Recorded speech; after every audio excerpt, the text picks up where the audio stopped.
The space station was always full of noise, light, and movement.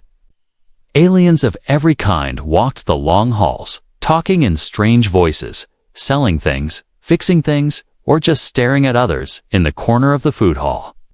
Near the recycling bins stood a small alien girl. Her skin was soft and pale, with small blue lines running down her arms. She was thin, too thin, her eyes large and hollow. She wore torn clothes and no shoes. Her name was Lika, and no one wanted her there.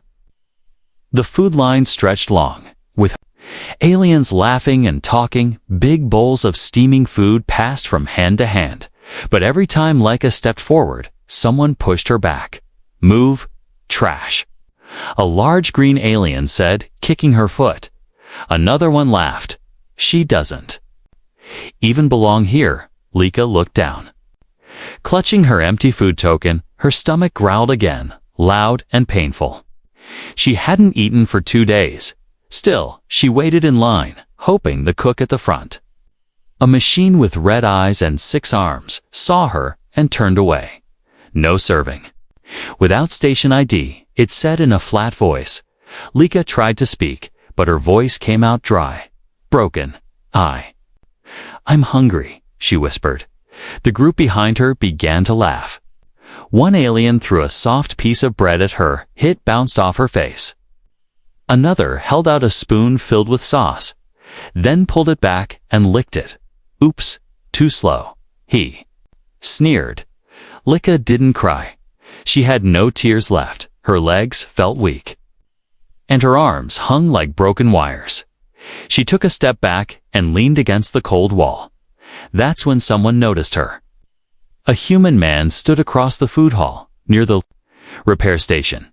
He wore a dirty jumpsuit and had a tool belt around his waist. His name was Ben, and he had seen her many times before. But today, something felt different. He watched the scene, watched the laughter, the mocking, the hunger. He didn't smile, didn't speak, just stared. Then he slowly picked up his food tray and walked toward her. The laughter didn't stop. But some of the aliens stepped back when they saw him coming. Ben was taller than most of them and didn't look friendly. He walked up to Lika and crouched down. Her eyes met his, confused and scared. He didn't say anything at first, just handed her a half-eaten sandwich. She looked at it, then at him, shaking her head. "Go on," he said softly. "You can eat with me." The crowd went quiet. Someone coughed. Another one whispered, "Is he serious? Feeding that thing?" Lika didn't move, her hands frozen. Ben sat down on the floor beside her and placed the tray between them. He pulled out a spoon, scooped some soup, and blew on it. Then he offered it to her. Her lips trembled, but slowly she opened her mouth. The warm soup touched her tongue and her eyes widened. It was real. It was warm. She took the spoon from his hand and began to eat. Slow at first, then faster. Her hands shook, but she didn't stop. Ben didn't speak. He just watched her, calm and quiet. The aliens began to walk away. Their fun ruined. Some spat near them. Others laughed. "She'll bite you next, human," one of them called. Ben didn't reply. He simply said, "Ignore them." Lika nodded, mouth full. For the first time in many days, she felt something new. Not just food, not just warmth, but something even softer, deeper. She felt safe. Lika sat beside Ben on the cold floor of the Sapni. On the cold floor of the Sapni. Of the Sapni teller. For the first time in many teams, she felt something in many days. She felt something more. My Sapni. By no Sapni, my Sapni. By Sapni. I provide. By my Sapni, I like. But it's con to me up, we said. We side me side can I go up I kasi you to sig I creek I left to sit skit to buy side to sit as it by the it's it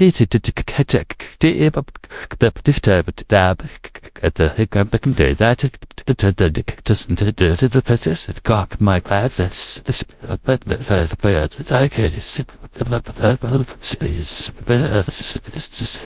food hall. Her small hands held the last piece of bread. Crumbs falling as she ate slowly. She didn't speak. But her eyes kept glancing at him, confused, nervous. Unsure if he would change suddenly like others always did. Ben took one sip of his drink and stood up. He reached down, offering her his hand. Lika stared at it for a long moment. Then slowly placed her thin fingers in his. He didn't squeeze hard, just enough to let her know she was safe. Come on, he said gently. You don't belong here on the floor. They walked through the long hallway, past doors that hissed. Open and shut, some aliens turned and stared, others pretended not to see. Lika followed with small, quiet steps, her head down, her arms close to her chest. Ben brought her to his workspace in the engineering sector. It was a warm room, full of broken machines, glowing screens, and the smell of oil. In the back corner was a small table, 2 chairs, and a heating unit humming gently. He pointed. Sit there. She obeyed, still not speaking, still unsure. Ben opened a storage box and pulled out another food tray aerial. Food, not trash. Warm noodles, protein cubes, soft cake, and a cup of sweet blue tea. He placed it in front of her. No one's watching now, he said with a smile. You can eat as much as you like. Lika looked at him, then at the tray. She reached out slowly, picked up the noodles, and took a bite. Her eyes lit up, and for a second, her lips almost curved into a smile. Ben sat across from her, not eating, just watching. How long have you been alone? He asked softly. Lika didn't answer right away. Then she whispered. 17 cycles. Since they took my parents, Ben's heart tightened. Who took them? He asked. Patrol? She said. They said my kind was illegal, unskilled, useless. They called us waste. Ben said nothing for a while.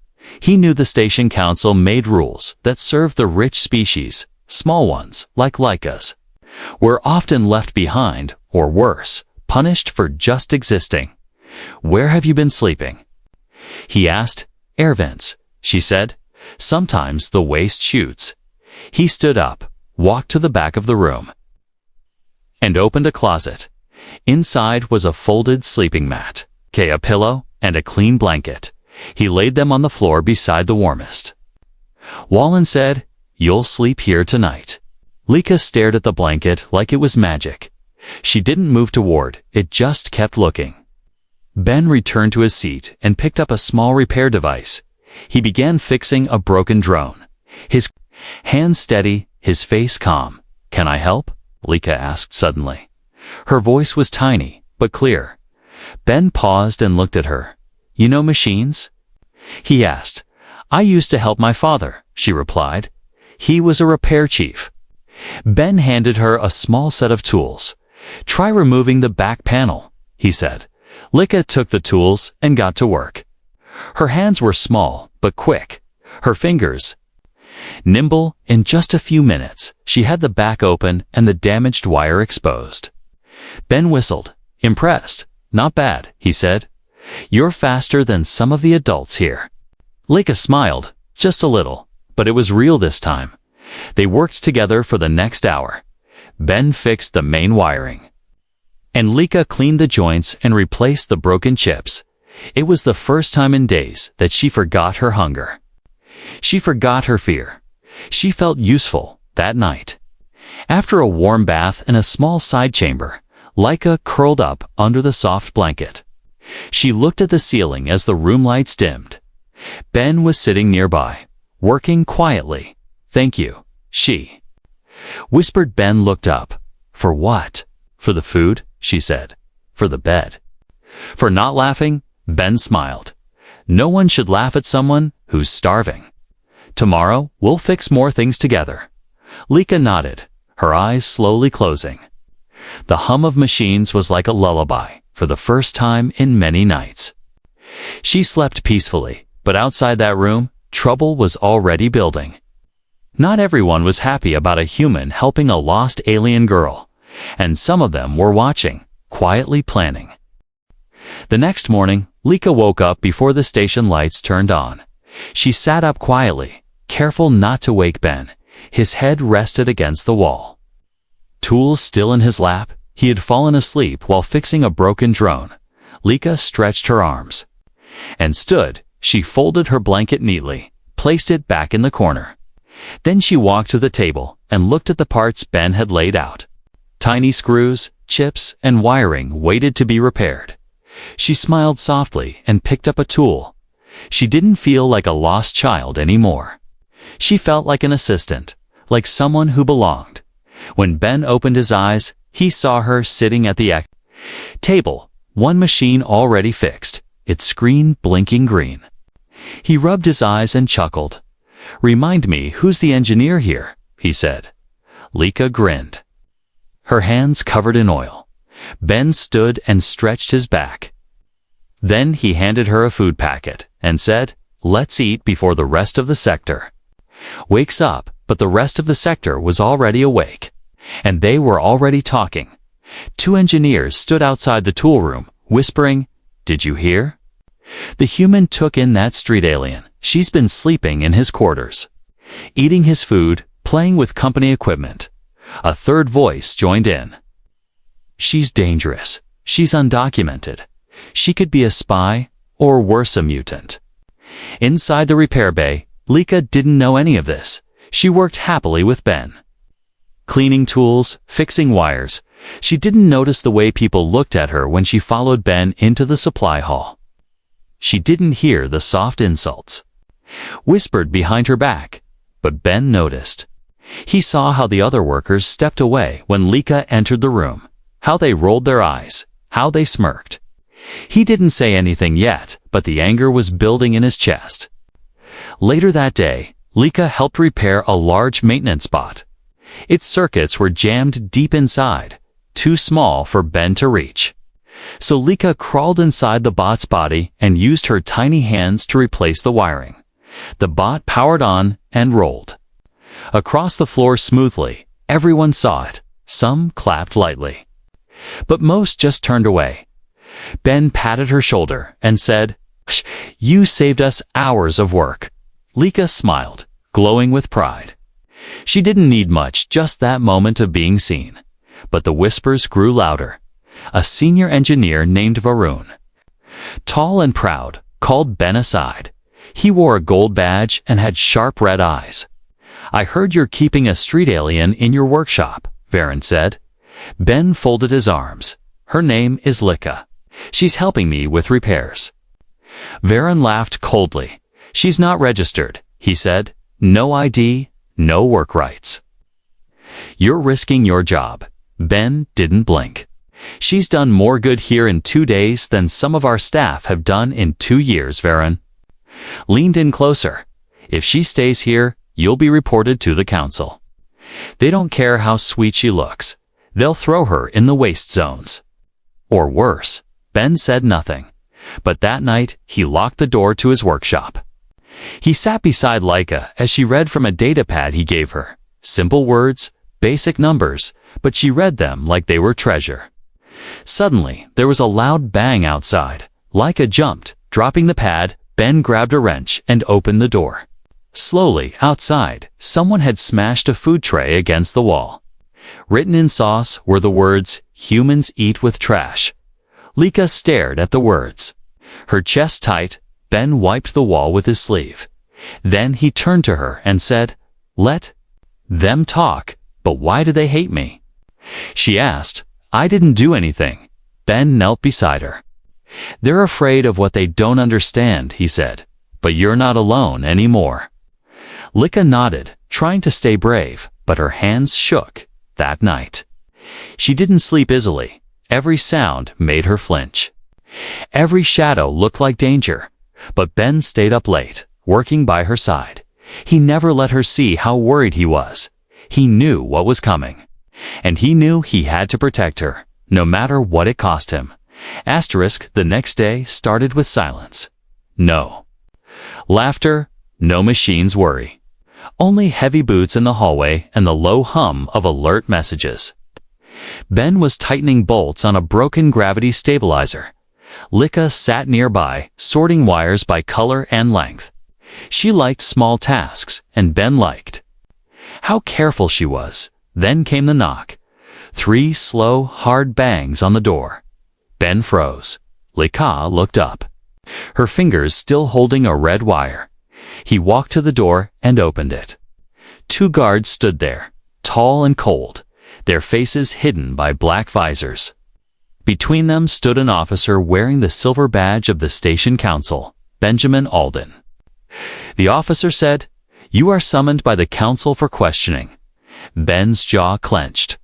Why? Unauthorized sheltering of a non-registered alien, the officer replied, and misuse of station resources. Ben glanced back at Lika. Her eyes were wide, her hands trembling. "Can she come with me?" He asked. "No," the guard said. "She will be held for examination." Ben stepped in front of her. "She's done nothing wrong. This is station law," the officer said coldly. "You will answer to the council, or you will be removed." Ben took a deep breath. He nodded, turned back to Lika, and said, "It's okay. Just stay quiet and don't be afraid." She nodded, but her lower lip shook. Ben followed the guards down the hallway, his fists tight. Every step echoed with tension. The council chamber was large, round, and full of light that felt too white to clean. 7 figures sat at the high table, each one from a different species. They looked down at Ben like he was an insect. Benjamin Alden, the central figure, said, "You have been observed providing food and shelter to an undocumented alien species." Ben stood tall. "She's a child," he said. "She was starving. That is not our concern." The counselor replied, "She is not on the registry. She has no value to the station." Ben's fists tightened. "She saved an engineering unit from explosion," he said. "She fixed drones faster than half your team." Murmurs rippled through the chamber. One counselor, a gray-skinned being with narrow eyes, leaned forward, "And you taught her to use tools." "She already knew," Ben replied. "I just gave her a chance." Another counselor raised a datapad. "She is from the Chirellan fringe species," he said, "banned from labor and relocation." "Useless." Ben's voice was sharp. "She's not useless. She's more alive than most of the crew here." Gasps followed, but Ben didn't back down. "If you're going to punish someone for showing kindness," he said, "then do it openly." The head counselor stared at him. "Your actions are a violation of regulation code for 7C. You are suspended from duty until further notice, and the alien child will be sent to the outer waste zone for holding." Ben's heart dropped. "No," he said, "she won't survive there. Then she shouldn't be on this station," the counselor said coldly. Ben stepped forward, but the guards blocked him. "You're making a mistake," he growled. "She's just a girl." But the council had made its decision. Cold, final, heartless. Lika sat alone in the corner of the engineering bay. The warm room that once felt like a home now felt like a cage. She heard the door open and saw a guard walk in. "Come," he said. She didn't move. "Now," he barked, stepping forward. She stood slowly, eyes wide. She didn't cry, didn't beg, but before she walked out, she placed a small note on the table, folded and quiet. It said, "Thank you, Ben, for making me feel real." They took her through back corridors, down into the lower decks, where broken machines and forgotten scraps lived. The waste zone was dark, wet, and cold. No beds, no blankets, just metal, rust, and silence. The guard threw her bag into the corner and said, "Stay here until we decide what to do with you." Then he locked the gate and left. Lika sat on a cold floor plate. Her hands wrapped around her knees, her chest tight with fear. Up above, Ben stood in the empty engineering bay, the note still in his hand. His mind was racing. He knew he couldn't let this happen. He wouldn't. He looked around at his tools, his gear, his old cargo shuttle plans. He began to gather things, fast, quiet, focused, because he was going to get her back, and this time he wouldn't ask permission. The waste zone was deep beneath the main decks of the space station. Few came down here, and those who did wore masks to block the smell. Pipes dripped, wires sparked, and the walls were stained with years of rust and smoke. Lika sat in the corner of a dark room filled with broken crates and leaking vents. There was no bed, no light, no clean water, only metal and shadows. She pulled her thin jacket around her tighter and hugged her knees. The floor was cold, and her feet had gone numb hours ago, but worse than the cold was the silence. No Ben, no warm lights. No gentle voice offering her soup or asking her to read. Just silence and darkness. She hadn't eaten since the council took her. The guard had dropped a food packet outside the gate, too far for her to reach. Lika pressed her head against the wall and whispered, "Maybe I wasn't meant to stay." Meanwhile, Ben was moving fast. He had emptied his locker, packed tools, spare parts, and a hidden ID chip. He knew where they'd taken her, and he knew how dangerous it was. He didn't trust anyone anymore. The council called Lika useless, but she had saved lives, fixed systems, and done more with her little hands than most of the crew. Ben had grown up on a mining moon. He knew what it meant to be called nothing, and he had promised himself, once, long ago, that if he ever saw someone suffering like he had, he wouldn't stay silent. Now, it was time to act. Lika heard a soft sound outside her gate, a tiny beep, then silence again. She stood slowly and moved closer. A second beep, then the door hissed open. She blinked at the sudden light. Ben stood there, holding a glowing tool and a flashlight.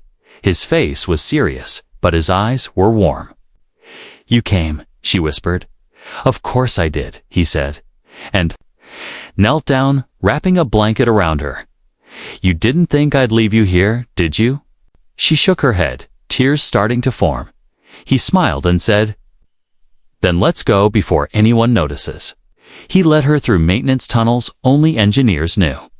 Tunnels behind walls and under floors. They passed broken machines, dead lights, and old metal signs. Lika walked carefully behind him, wrapped in the blanket like a small ghost. Ben handed her a protein bar. She ate as they walked, too hungry to speak. They reached Dock 9, an old landing bay used for damaged cargo ships. Ben's personal shuttle, long unused, was hidden behind crates and tarp. "Can this thing fly?" Lika asked. Ben chuckled. "With luck and duct tape, yes." He helped her climb inside, then shut the hatch. She curled up in the co-pilot seat while he ran the startup codes. The screen flashed. Fuel, 67% engines. Ready shields. Weak it'll do, Ben muttered. Suddenly, the CUM system crackled. Unauthorized shuttle activation detected Dock 9. Ben's heart raced. "They found us," he said. He looked at Lika. "Buckle in and hold on tight." Outside, 2 guards entered the dock, weapons raised. They shouted, "Halt. Turn off the engine." Ben hit the thruster switch. The ship shook, then lifted off the floor. The guards fired one shot, hit the wing. Sparks flew. Lika screamed, holding her ears. Ben shouted over the noise, "Don't worry, I've got you." He turned the ship sharply and blasted through the half-open bay doors. The ship tilted, alarms blaring, but they made it out into open space. The stars stretched in every direction. Lika opened her eyes slowly. They had escaped. Ben wiped sweat from his forehead. "Welcome to freedom," he said. Lika looked out the window, then at him. "Where will we go?" she asked. Ben thought for a moment. There's a small human colony, Planet 10-3. They take in lost ones, Will. They laugh at me there. She asked quietly. Ben looked at her and said firmly, no. They'll see you the way I do, smart, strong, and worth everything. Lika smiled, for real this time.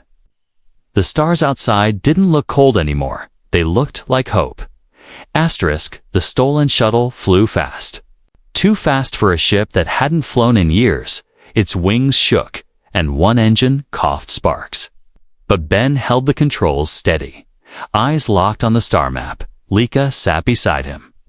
Her hands gripping the seat straps. Her eyes were wide, but she didn't cry. Not this time. Not after everything they'd already survived behind them. The station lights grew smaller, but Ben knew the danger wasn't over. The council wouldn't just let them go. They had broken too many rules, and too many eyes had seen it. Pursuit ship detected. The system warned. A red dot blinked on the screen, fast, armed, and close. Ben cursed under his breath. Hold on, kid, he said. We're not free yet. He dived the shuttle into a nearby asteroid belt. Rocks floated in all sizes, some like pebbles. Some like mountains. Ben zigzagged through them. Pushing the shuttle to its limit, the pursuing ship fired. Red beams cut through space, one grazing. Their side, the shuttle shook hard, smoke filling the back cabin. Lika coughed, eyes tearing up. But she shouted, the cooling pipe is cracked. Ben looked back in surprise. You can fix it? She unbuckled fast and crawled through the narrow service hatch. Inside, the heat was rising. Steam bursting from broken pipes. She grabbed a sealant tube from the wall and pressed it over the crack. Her hands burned, but she didn't stop. Done. She shouted. Ben rerouted the power, and the warning light disappeared. You just saved our lives again, he said. But the enemy ship was still on them. Ben's face hardened. If they want to fight, they'll get one, he muttered. He pulled a dusty box from under the floor. Emergency countermeasures. Lika, take the controls, he said. Her eyes went wide. Me? You've got this, he said, handing her the pilot stick. Ben crawled into the belly of the ship, opening compartments. He connected to EMP charges to the rear vents. The plan was simply the enemy into the field, triggered the pulse. Then escape in the mess. He returned to the cockpit. Lika was flying smoothly, avoiding rocks like a natural. Ben was proud, but there was no time to say it. On my count, he said, 3, 2, 1. Now. He hit the switch, and a flash of blue light exploded behind them. The chasing ship spun out of control, its lights flickering. It slammed into a giant asteroid and disappeared in smoke. Lika stared at the screen. Did we win? Ben nodded, breathless. For now, hours passed. The shuttle was quiet now. Only the soft hum of the engine filled the space. Lika leaned back in her seat. Exhausted, Ben ran checks on the fuel and oxygen. Both low, but enough. We'll make it, he said. Eden 3 is just one jump away. But then the alert sounded again. Critical overload, core heat, rising vac required. What now? Lika asked, panic returning. Ben checked the diagnostics. The damage from that last shot must have hit deeper than we thought. If we stay in here, it's going to explode. Lika stared at him, but there's no escape pod. Ben paused. Looked at her, then at the cargo bay. There's one last option, he said. My old drop pod. For one person, she understood what he meant. She shook her head, tears coming fast. No. You're not staying. Ben smiled softly. Lika. Listen to me, he said. You have to survive. You're more than what they said you were. You're not trash. You're not useless. You're the best thing I've seen come out of that station, she sobbed. But I can't fly alone. You don't have to. He said, I've programmed the pod to take you straight to Eden 3. They'll find you, help you. He placed the necklace from his neck into her hand. It had his ID tag. This will tell them who sent you. Lika held it tightly. Ben opened the hatch to the pod and helped her climb inside. She looked up at him one last time, her voice shaking. Will I see you again? Ben hesitated, then smiled, even as smoke filled the cockpit behind him. You better eat well and grow strong, he said, because I'll need your help fixing more ships when I catch up. She nodded, wiped her tears. The pod sealed with a hiss. Ben hit the launch button. The pod shot into space. Ben watched as the tiny vessel disappeared into the stars. Then he turned back to the ship. The flames were crawling toward the control panel. He took a deep breath. Now let's see if we can land this bird in one piece. The pod crashed gently through Eden 3's soft pink clouds. Below, green hills stretched wide under two golden suns. The air was warm, the skies peaceful, and the wind smelled like blooming flowers. Lika sat quietly inside the pod, her knees too. Her chest, her eyes stayed on the tiny screen, watching the blinking green dot move closer to the human colony. Ben's ID tag rested in her hands. She held it like a piece of her heart had been torn and left behind. She didn't know if he was still alive. She didn't know if he had made it out. But she remembered his last words. I'll need your help fixing more ships. So she had to stay strong. When the pod landed, a team of colonists came running. They opened the hatch and pulled her out gently. She was covered in soot, her clothes torn, her face pale, but she was breathing, and her eyes were clear. A tall woman with silver hair knelt beside her. My name is Dr. Selen, she said softly. You're safe now. Lika looked around at the wide-open land. No cold walls, no mocking stares. No machines that called her useless. Just wind, light, and people with kind eyes. Days passed. The humans gave her food, clean clothes, and a soft bed. At night, she looked out the window, waiting for a ship to appear in the sky. But no ship came, only stars. Silent and still, she didn't stop hoping. She began helping in the colony's small tech lab. At first, just cleaning tools, organizing wires. But soon, she was fixing broken scanners, adjusting faulty bots. The engineers were amazed. She's got magic fingers, one said. No. Dr. Selen replied, smiling. She's got experience. Lika didn't speak much about the station. She didn't talk about the council, the hunger, the laughter. But one day, she told the story of Ben, how he saw her, fed her, saved her. The humans listened in silence. Some had tears in their eyes. Others placed hands gently on her shoulder. They didn't see her as strange. They saw her as brave. Months passed, and Lika grew stronger. She ran faster, spoke louder, and smiled more. The engineers gave her her own toolkit. The kids in the colony stopped staring and started waving when they saw her. They called her Fixer, but to Dr. Selen, she was more than that. One evening, as the sun set over the glowing hills, Dr. Selen brought her to a small cabin near the edge of the colony. Inside was a bed, a shelf, and a photo frame. I want you to live here, she said. Lika looked up, surprised. It's yours now. The woman said, no rent, no rules, just a place to call home. Lika stepped inside and looked around slowly. Then she turned and asked, why are you so kind to me?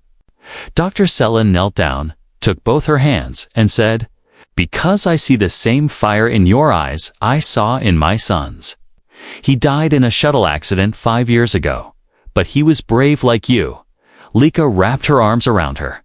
It was the first hug she had given anyone since Ben. Time passed and still no sign of Ben, but Lika never gave up. She built a small communication scanner in her cabin. Every night she listened to signals from nearby systems, searching for his voice. Then, one evening, just as the stars began to blink, a static-filled message broke through. Eden Lika, Shuttle 7. Coming home. Her breath caught. She slammed the door open and ran to the central landing pad. Others followed, unsure what was happening. A battered shuttle came into view, burned. Dented but flying, it shook as it landed. The back doors hissing open. Ben stepped out, limping, covered in scars and soot, but smiling. Lika ran and threw her arms around him. "You came back," she cried. "I told you I would," he whispered, holding her tightly. The colony clapped and cheered. But for Lika and Ben, the rest of the world faded. They had both come from darkness. But now they stood in the light, together. That night, Lika placed Ben's tag back around his neck, and he placed a new one in her hand, her own ID tag, with her name, Lika Ben Alden. Not just a lost alien girl, not just a tool fixer, but someone with a name, a home, and a family, forever.